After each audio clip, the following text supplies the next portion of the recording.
The Dracula in history wasn't a vampire, but his cruelty and harshness were probably what served the inspiration to Bram Stoker's book on the vampire Count Dracula.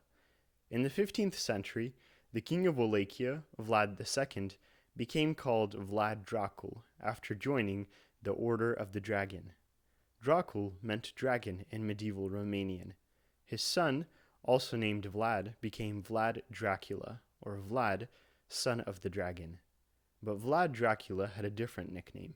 He was known as Vlad the Impaler, and this is his story.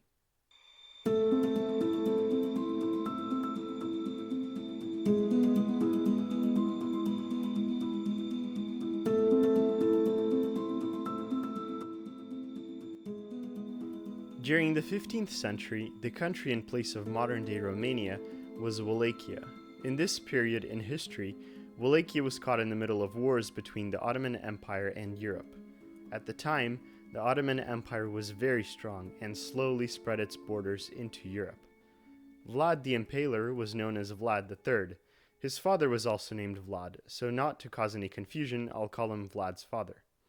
Vlad's father was the ruler of Wallachia. Since the country wasn't very strong, they had accepted the Ottoman Empire as their governors and allies, and paid tribute to the empire regularly. However, Vlad's father was the Dracul. Despite being in an unwanted situation, he still needed to oppose Ottoman spread to Europe with whatever means possible. At one point, the Ottoman Empire planned to invade Transylvania, but Vlad's father showed no support.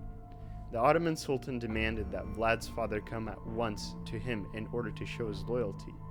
Vlad's father obeyed. He took two of his sons, Vlad and Radu, and went to the Sultan. He also left his eldest son, Mircea, in charge of the country while he was gone. As soon as they arrived in the Ottoman Empire, they were immediately imprisoned. Very soon, Vlad's father was freed, but Vlad and Radu were kept hostage, so that the king of Wallachia would remain loyal to the Ottoman Empire.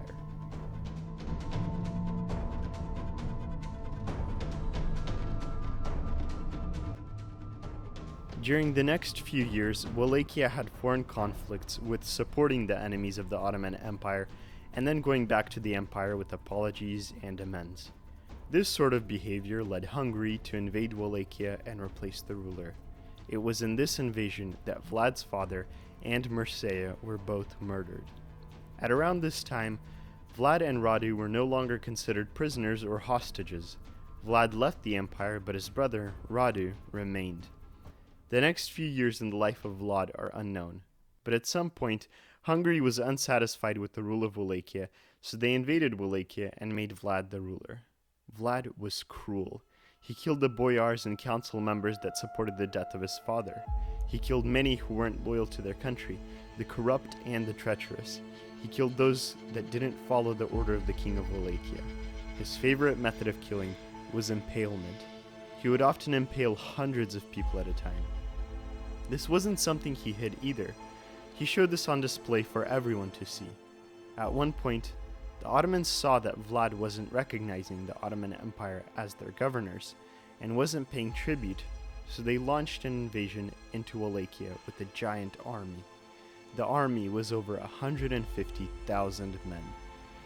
Vlad saw that he wouldn't be able to defeat the army head-on, so he used guerrilla warfare and scorched earth tactics. Vlad's brother, Radu, was leading a part of the army against him. The Ottomans came to the city of Targoviste, and there, along with the Sultan himself, they saw a horrific sight of a forest of people impaled. These were men, women, and children that were executed by impalement on stakes. Some estimate the number to be around 20,000. The Ottoman army left back to the Ottoman Empire. Radu and his men still remained.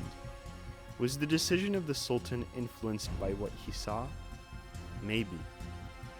This was the cruelty of Vlad Dracula, and this was the story that earned him his name of the Impaler.